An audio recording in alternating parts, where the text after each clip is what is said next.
فارسی صحبت ایران در 10 قرن اول اسلام، در 1000 سال اول اسلام اهل سنت بود و بهترین خدمت رو به اسلام و برای خودش کرد. از روزی که ایران شیعه شد، هم برای خودش و هم برای عالم اسلام جز ضرر و توطئه چیزی نداشت. Iran used to be a Sunni country from the very beginning.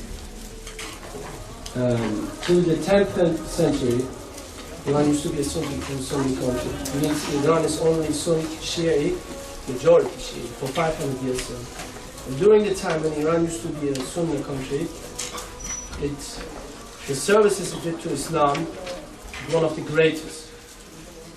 And since the day Iran turned to a majority Shia country, the attacks on Islam and everything negative which was related to Iran Islam started on this day when Iran became a Shia country. و ایران در زمان صفویه در سال 906 هجری با توطئه و همکاری صلیبیان پرتغال و غیره شیعه شد و از آن روز بین شرق عالم اسلامی و غرب عالم اسلامی حائل و اختلاف ایجاد کرد و در 1000 سال اولیه ایران که ایران اهل سنت هست، بزرگترین دانشمندان اسلام از ایران هستند. اما از روزی که ایران شیعه شد، ما یک شخصیت مهم اسلامی برای جهان اسلام در ایران نمی‌بینیم، چون تشیع مثل یک سرطان است که عقل و فکر رو مریض می‌کنه.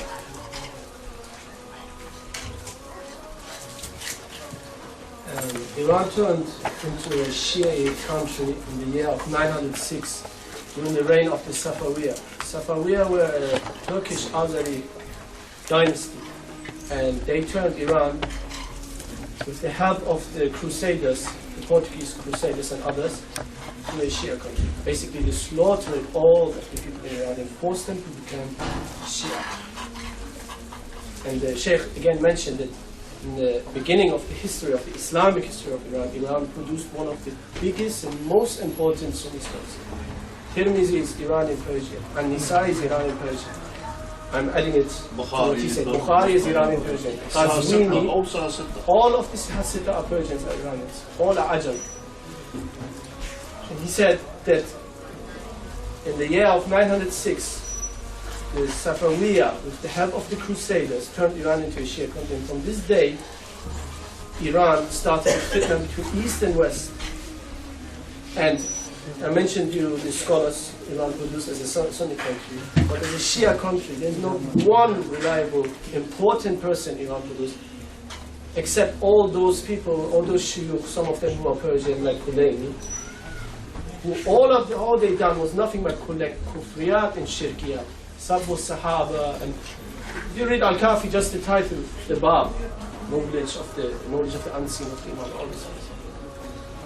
And he also added that since this day when Iran turned to a Shia country, Tashayyu, yani Shiaism, became a real cancer, because there was a mighty big country which was actually now promoting this kind of activity. ولكن هیچ دولت شیعه مذهب در طول تاریخ اسلام ما جز در سایه دشمنان اسلام نمی‌بینیم.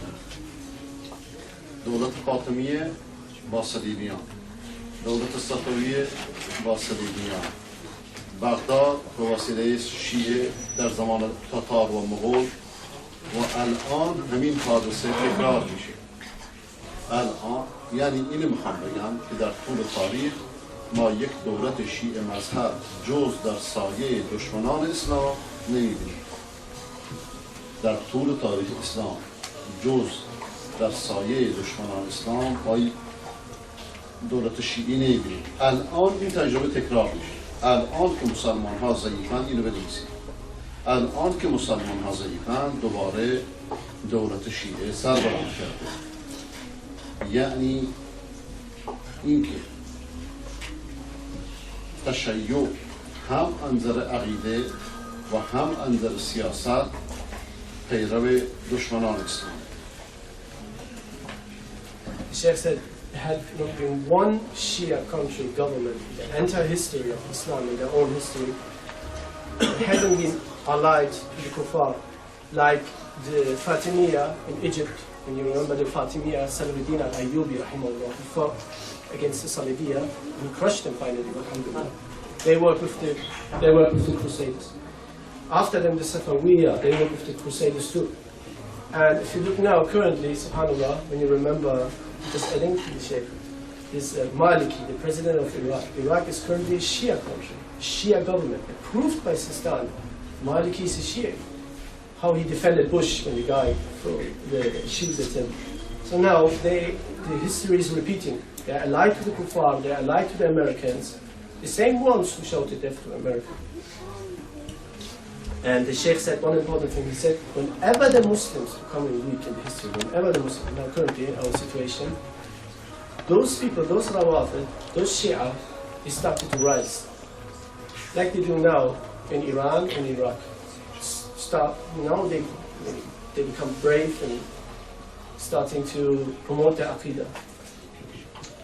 و الان که قبل از 29 سال که انقلاب خمینی شروع شد دعوت به وحدت اسلامی کرد و مسلمانان ایران، اهل سنت ایران و اهل سنت جهان عموما اکثرا فریب این وحدت را خوردند.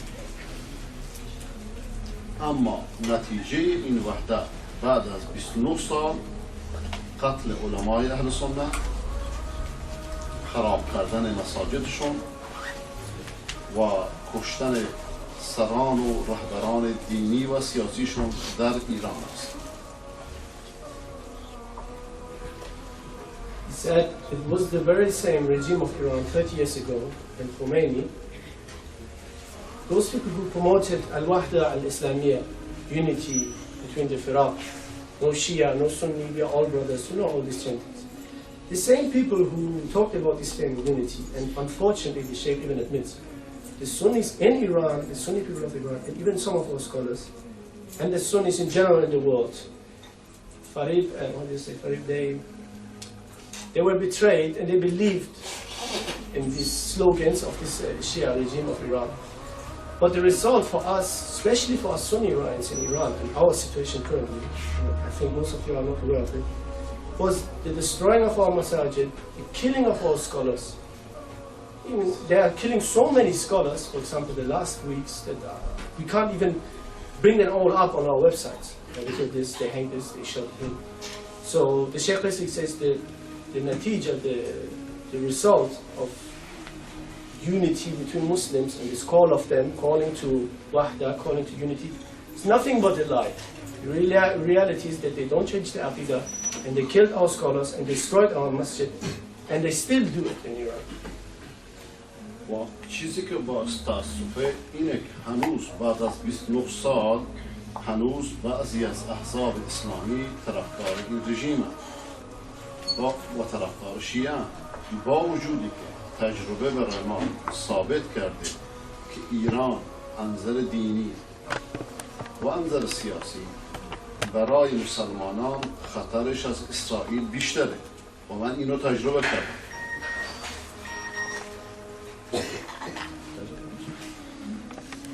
She said, unfortunately, even though a lot of Muslim groups who know the situation of the Sunnis in Iran, who know the aqidah of the Shia, and the enmity and the hatred towards the Sunnah, they still support Shia, they still support the Shia regime of Iran.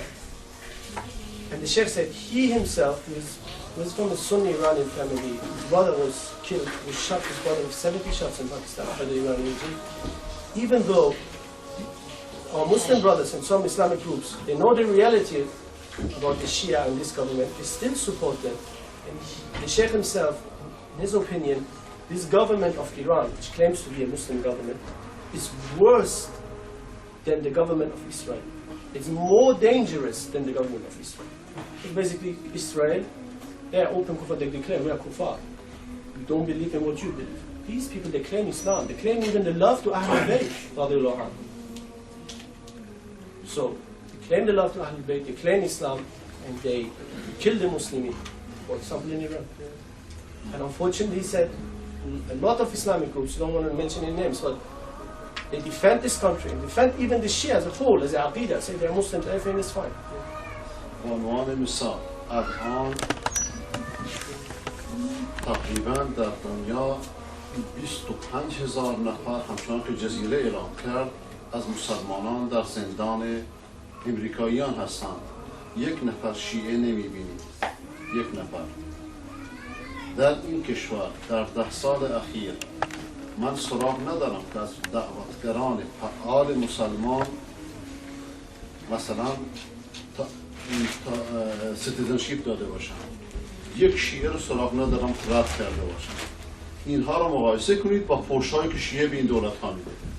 یعنی اینکه تشیع یک مذهب نفاقه و نفاق خطرش بیشتر از کفر. و این آخرین سوال منه، برای که من میترسم شما خاصی داخل دعوان الحمدلله رب العالمین. The Sheikh said that several sources admit that currently there are approximately 25,000 Muslims in prisons around the world. He said there's not one one guy who's known to be a Shia. He said that in the last 10 years in this country, the Sheikh is living here for about 10 years. Well, mashallah, he knew, he had seen lots of da'iyah, du'at, and he know that all of them, somehow they had problems here, whatever. Even though if they have not done anything, they have problems here. But the same Shia, the Iranian regime, they bring them here. They've been paid by the Iranian regime. In Iran, officially, they shout death to America and all these things. None of them have any problem. Just my personal thing, just to add something. This is one guy here, one Shia Sheikh, maybe you know him, this Yasser al-Habib, cursing the Sahaba 24/7, cursing the Ahlus-Sunnah 24/7, calling for death of Sunnis in Iraq. He's living here. He's living in Cricklewood. Nobody's doing something. But other shuyukh of us, normal da'iyah, is calling to Islam, he's got problems with passport and all these things. So he said this is the madhab of nifaq. And the Sheikh, he himself is tired, and you're tired. Probably you're here since 4 p.m. as far as I know. So he said, if you got any questions, then you might ask, inshallah. دقیقا ولكن دیگه من شما یه مژده هم میدم. درست ایران به وسیله دشمنان اسلام در بیرون منتشر میشه، اما ما در برنامه‌های خودمون در تلویزیون ایران از داخل دار سنی میشه. روزانه افراد شیعه خارج در برنامه خود من شیعه خانواده ها، افراد، مرد، زن تشیع رو ترک میکنن و سنی میشه، موحد میشه. The Sheikh said, the brothers want, the last thing he wants to add, and this is what I actually wanted to add myself, if I could just talk for 1 minute, is that Iran is it's true, Iran is a Shia country, it's a Shia government, the center of Iran is Shia. But you don't have to forget, even though if you don't know Sunni Iranians, because Sunni Iranians are poor people in Iran, they are mostly in Arabic countries and around Iran, they're not here in the West, most of them, like me. But there are still more than at least 15 million Sunnis in Iran, real Sunnis, born Sunnis, they live at the borders in Iran, it's all Sunni, the borders. They've got the masajid, everything, even though the situation is hard for them. The Sheikh said, even though Iran is a big threat to Islam, and it is, because they are attacking the Aqidah from, they pretend to be Muslimin, the Amrama and all these things. They're cursing the Sahaba of the Prophet sallallahu alaihi wasallam, Ummahat al-Mu'mineen, Tahrif al-Quran, all these things, these people definitely believe in, or at least they're top scholars. He said, even though Iran is what it is a Shia country, don't forget your Sunni Iranian brethren, especially not in the show of the Sheikh. He's on a satellite channel every day, 3 hours, in Persian, making da'wah. And you don't believe, subhanAllah, every day people coming back to Islam. Every day, mashallah, people coming back to Islam. He said, don't forget about these people. He said, Iran is starting to become Islam, Sunnah from within. We've got a video, mashallah, I wish I would bring it. It's from a Rafidi sheikh of the Rafida in Iran. He's shouting, he's angry, talking to his own people. He said, you know what's going on? They all look at him. He said, I've got sources from the government that cities used to be 80% Shia, and now 80% Sunnah. What are you doing? Those Sunni Iranians, they're becoming 4, 5, 6 children. And you 1, 2, that's all. And then he uses, alhamdulillah, any kind of language. No scholar would talk like that. Well, he's not a scholar anyway, but. So they themselves are afraid. Because it's always like that. You know, it's like in Palestine, you know, the Yahud, they are more afraid of the stomach of the Arab woman in Palestine than of the weapons of the brothers there. Because it's the stomach of the woman, even of all these men. And in Iran now they're scared. This guy, subhanAllah, this Rafidi person's video, it's on YouTube, inshallah we will translate it. He said, he recommended, because so many in Iran becoming Sunnah, let alone their own Sunnah people are becoming more and more, because they get more children in these rich Tehrani people and other. He said, the solution is take away the passports from them. And when you take away the passport from them, then they are not registered, right? For example, if your brothers go to Wikipedia or whatever, and you say, how many Sunnis are in Iran? Oh, 6% out of 100 was nothing. So still, if you go on websites, it's a big lie. They say 9%. It's impossible. The Sheikh said minimum 20 million Sunnis in Iran. Well, you know, we usually, when we talk to brothers, we say, okay, even if you have only 10 million, then we are more than Palestine and Lebanon together, even if you have 10 million. But there are more, so they are lying. So this guy, he was so afraid of the Sunnah Iran, he said, take away the passports from it. And then he started cursing Omar and said, subhanAllah. He exposed his real face. So the last advice of the Sheikh is, don't forget your Sunnah brethren of Iran.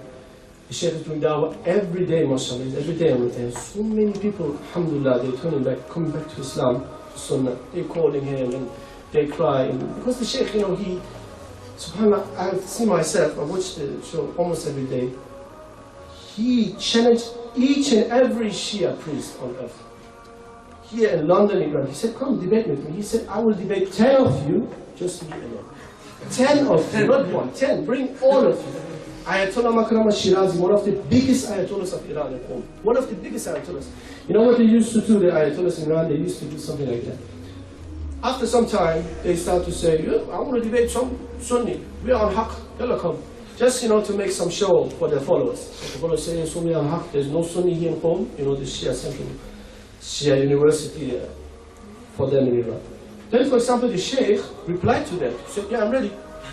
I'm just, and who I am. I'm looking for you. I'm looking for you. He said, I'm just a normal guy. I'm not even, I'm just a guy, I'm ready to debate you. And you know what he replied? So, and they know that Rawafid, inshallah, when they watch it, they know. This guy replied, I don't debate with Wahhabis. So easy. You know, so what's mantiq, and what kind of logic is it? Even if, okay, there he's a Wahhabi, he's a, whatever you call it, you just debate, you know, expose this Wahhabi. Why are you afraid? There was another sheikh called Mullah Kreka, Kurdish sheikh, I think in Sweden. He also replied to him, he said, I'm ready to debate you. He, the sheikh, said in television, Qazwini is one Shia Ayatollah in Iran. His hobby is to refute Sunnis. You know, he's got a, and he tries to. He's got an internet website, Persian. And the sheikh said to him, let's debate. No, I don't debate with Wahhabis.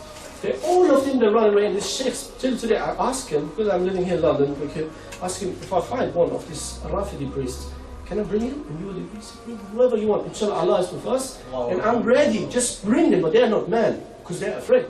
And if they're not afraid, wallahi, no problem. We don't accuse anyone of being a liar, or, because actually they are. They're born liars, subhanAllah. Everyone knows that.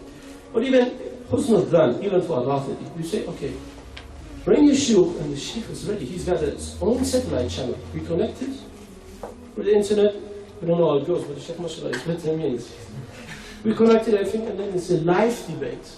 We will translate it into Persian, Arabic, English, German, whatever you like. We've got the brothers speak a lot of languages. So the sheikh, what he's doing his da'wah, and he never, mashallah, ran away from it. One of them, And the only thing is, it's just the defending of the Sunnah. And you know, brothers, those people who are saying that this is fitna, and this is really important, in my opinion, we always should mention it. Because some people, they say, you know, we've got a bigger enemy, and the kuffar are our enemies, so you're doing fitna, and, you know, this is Shia. Okay, let's even say they are billions, but at least, you know, let's focus on the real enemy. But, you know, even according to the Aql, forget everything. Who's the bigger enemy? Someone who, like a kafir, who says, I'm a kafir, I don't believe in Islam, and leave me alone. Someone who says, I believe in Islam, but I believe that all of your Sahaba, except, this is all in their books, except 3, or some of them, they are really kind, they say 7. Kuffar, Murtadun wal-iyazu billah. I always found myself, I'm only 25 years old. I remember I was brought up in the West like you. And you know those people who are acting like they are rough and all these things. If one of them, if you know one of them say, yeah, somebody insulted your mother, he will from East London, we'll go to West London, we'll go to Manchester, and we'll find him. But if you tell him, there's one guy in Cricklewood, for example, called Yasser al-Harith, and he's cursing the Sahaba. I'm not calling to violence and saying, get Yasser al-Habib, get this Rafid. It's not about that. It's just, I'm just talking about the ghira and the sharaf of a Muslim, you know? We should know, how can you believe, unite with people who believe that those who you love, you hate them. Those who you believe are the best, you believe they are the worst. So how can you even think to unite with them? Let alone the kufriyat and shirkiyat, because if only Sabu Sahaba, the cursing of the Sahaba, be the problem with us and them, okay. Still, it's too much, but the asl of the deen is Ali. The asl of the deen, like lots of the scholars say, the asl of the deen is wilaya. All these things, you know, the khurafa, they defend everything under the pretext of tawassul. Like, they're calling upon everything and saying tawassul, as if tawassul is the weapon to answer a Sunni. So, inshallah, the Shaykh, this was one of his last advices. Don't forget the Sunnah movement in Iran. The Shaykh is, he told me many times he's ready to debate any Shias, Ayatollah, 10 of them. It's not like showing off, it's nothing like that, it's just for haq. Because since the Shaykh, for example, is on Iranian television, so many people, subhanAllah, they came back to Islam. There are some big, mashallah, Persian websites, Sunni Iranian websites, they translated everything. Ahlus-Sunnah from Shaykh al-Islam ibn Taymiyyah, rahimahullah. The books of Ayatollah Burqi, a former Shia scholar. Some of Shias even deny his existence, even though there are 20 tapes of him, always explaining how he became Muslim and what is bid'ah and shirk. He even defends Muhammad ibn Abdul Wahhab. He explains, Muhammad ibn Abdul Wahhab was a Hanbali, he was in shirk. So you know, these people, they went so far, they even deny the existence of people. So scared they ask. Like when the Shaykh asked them, let us debate, they say, no, I don't debate with Wahhabi. And if they debate, look how, one example, they debated with one Iranian Sunni Sheikh. The Sheikh advised him not to do in Iran. Zahedan is a big Iranian city in southeast Iran. Almost all Sunnis Iranians. This in Iran, it was in Iran, he debated this Qazmini Iranian Rafidi Sheikh with this Iranian Sunni Sheikh. The Sheikh said to him, don't do that, you're living in Iran, it's dangerous for you. No matter if you expose them or not, you know, they know, there's someone who's speaking up against us, who's not afraid, so don't do it. But the Sheikh did it. He debated about Fatima. You know, the Shia believed that Fatima was attacked by the Sahaba, Khurafat like that. So the Sheikh refuted it, but still the Sheikh advised him, don't do that, don't go. You're in Iran and you're debating them, it's not good. So do you see, the only people they pick and choose are people, you know, it's their government, their soldiers, everything is in their hand, even in our Sunni cities. Everything is in their property. So then they choose someone like this poor Sheikh who's living there and said, yeah, I'm ready to defend As-Sahaba and Ahlul Bayt, radiallahu anhum ajma'in. I'm ready to.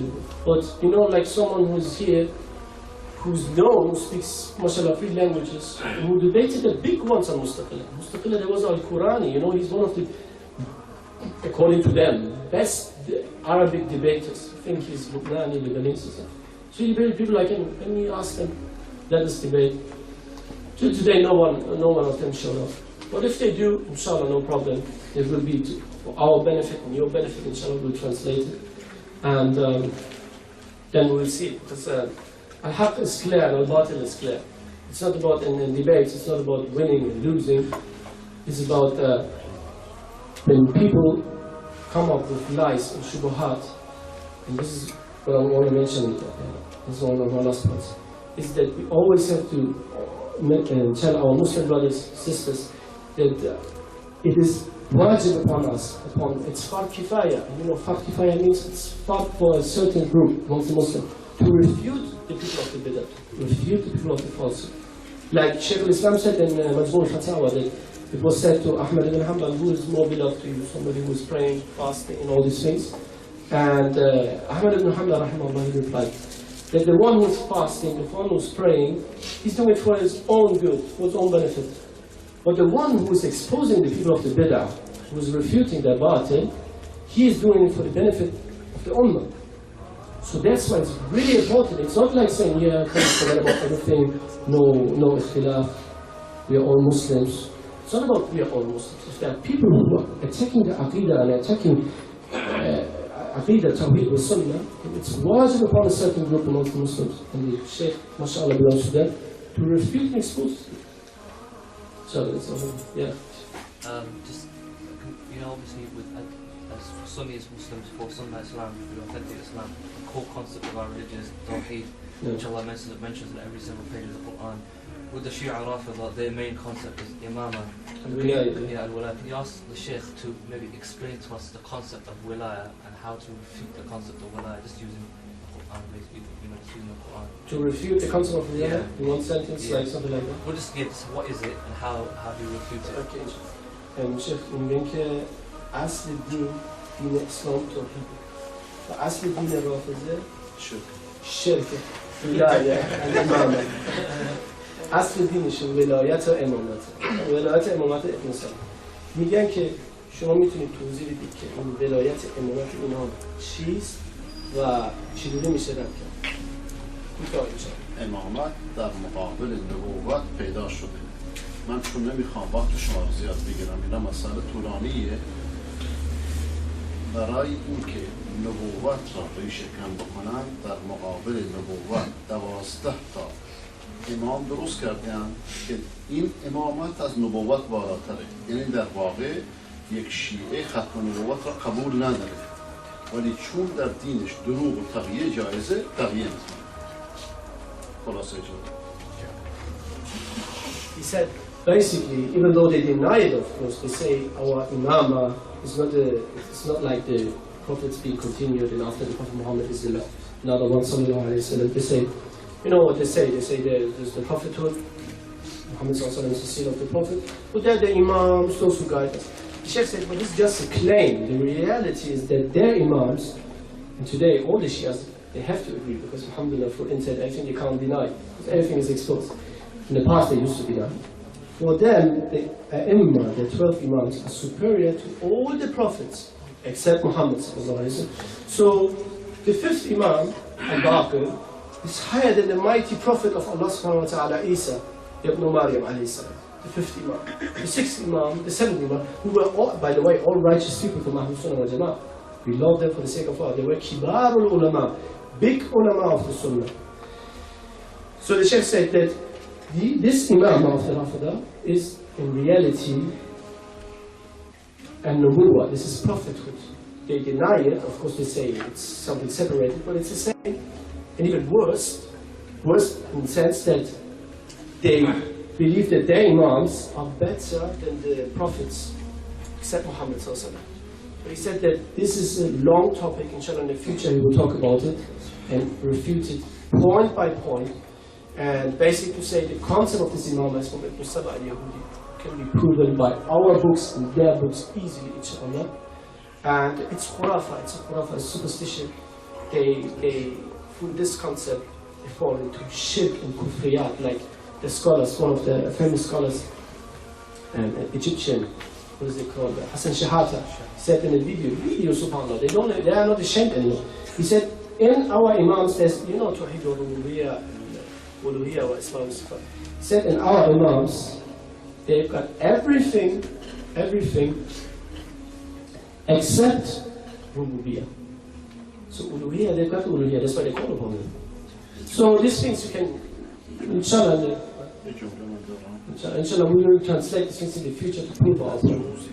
ایرانیان مجوسی شکست خوردن، یزدگرد گفت که اسلام رو لشکریان عمر ابن خطاب را از داخل باید مشغول کنید. از اون روز تا الان تشیع این کار رو کرده به این معنا که تشیع یک اسلامیه که برای تخریب اسلام از داخل باید تشیع رو اینطوری نگاه کنید.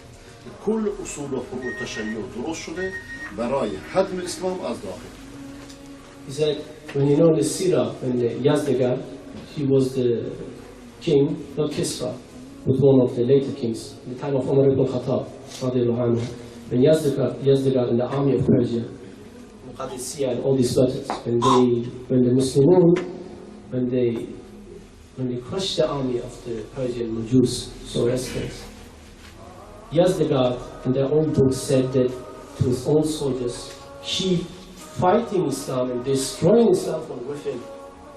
And this is what the Shia are. That's why they're Asl, the Rafida, they got so many Zoroastrian elements. Every Iranian you ask him, whatever he is, okay, you can ask him, he will tell you in Iran they're celebrating this Nowruz. Maybe you heard of it. Some Afghan and Iranian people, they celebrate jumping over fire, and asking the fire, take my pain, and give my happiness, and things like that. So the Sheikh said that 1,300 years ago, more than 1,300 years ago, this Yazdagar, this king of the Majus, he asked his own people, his soldiers, to destroy Islam from within. He said, this is how you should view Shiaism. And when we talk about Shiaism, we obviously are talking about the Imamiyya, Ithna Ashariya, the 12 of us.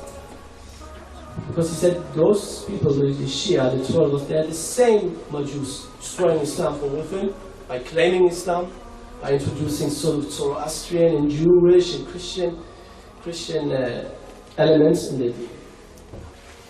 ما دیگه که راه زحمت کنیم یه سوال اونجا هست اونو بگیریم آخرین سوال باشه. Inshallah, the Sheikh said you can inshallah ask him this question. Assalamu alaikum. Did the Sheikh ever meet Khomeini, and what does he know about Khomeini being a pedophile and allowing pedophilia? Inshallah. میگه که شما خمینی رو دیدید بعد همینه که امروز بحث کردیم که خمینی این فتوه داد در تحریر وسیله با رابطه با بچه نوزاد این فتوا در شما دیدید ایشون رو اینم من دیدمش خودش رو دیدم یک بار نه ولی مهم این نیست یکی از فتواهاست تشیع درست شده از وقت مسلمان خراب کردن تا توحید خداوند. من اینو در هر روز در تلویزیون میگم و شیعه ها از این سخن خیلی متاثر میشن و سنی میشن. یعنی اصل تشیع فقط دکتر 4 ساله و نمیدونم اینا نیست، معتقد شیعه کل اصول. اگر تشیع را اینطوری بشناسید که خلاصه یهودیت و مجوسیت و نصرانیت بدترین چیزاش نه بهترین بدتریناش در اسلام اومده با واسطه تشیع برای خراب کردن اسلام از داخل از تخت خواب گرفته تا توحید خود. مختصر میکنه که بریم. The Sheikh said he met Khomeini, but it was no kind of special meeting, just more, I think what he meant was he was from the one Sunni Sheikh in Iran, maybe they introduced to say this is one of the Sunni Sheikh of the city, not more. He said to you, Akhi, all the brothers, he said the problem with Al-Rafida Shia is not this pedophile thing, which is true, which is actually you've got a website, and there's still on 2 major Arabic Shia websites the same fatwa is there, that you can have pleasure with a baby. The only thing is he said even you can put your private parts, and what he said, between the legs of the baby, but not doing more, and if you do more then you have to pay kafara and all these things. This true can be proved by their website, by the books, and they know it. That's why in the Shia websites, English and Arabic, whatever you post it, they delete it immediately. So they're allowed to do it because they know it's in his book. So this is about Islam. But the Sheikh said to say the last thing because he's really tired, has to go now. Inshallah, he said, brother, a Shia Rafida, if only this would be the problem, it would start in the bedroom, like this year. Like these filthy things with babies. He said it starts from the bedroom, there was a mut'ah, temporary marriage, like 1 hour in Iran. Like they do it for 1 hour, and there are some kind of houses where women are working, and subhanAllah, there's things, we will tell you can't believe. Even you as Muslim, you say, no, this is not true. So it goes that far.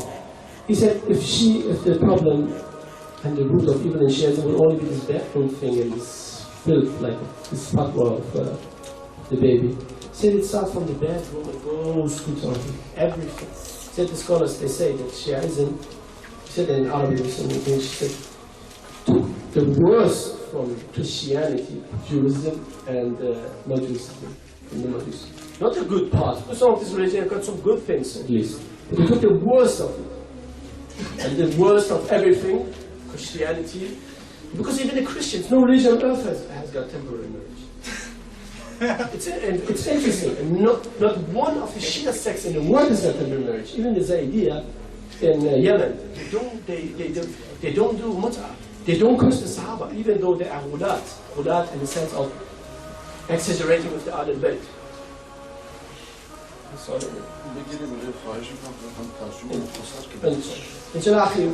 Last question, we'll be quick and short. How come these Shias are allowed to decide to perform Hajj?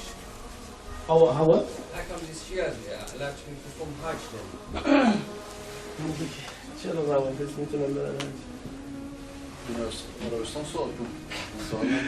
They said, go ask this the Hukuma of Saudi.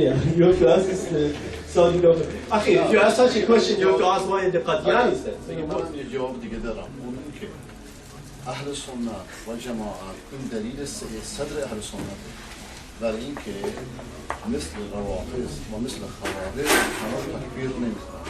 هر کسی لا اله الا الله محمد رسول الله گفت قلبش با خدا ما کار نداریم. این خاطر He said, apart from that, it's the business of the Saudi regime, he said, also we, Ahlus-Sunnah wal Jama'ah, it's a proof of our strongness, and that we are not the people of takfir, even though definitely, no shadow of doubt, as scholars, agreeing with the Salaf and the Khalaf, all of the scholars of the Rafid are kuffar. But he said, among concerning the awam, the common people, a difference of opinions, and we believe that they are Muslims. It shows our strongness that we allow them to come there. They say, if they say, okay, say La ilaha Muhammad Rasulullah, then we first judge them by them, and then we see the next actions for them, of them, like what they do and what they say. Regarding the scholars, it's clear, the scholars are all kuffar.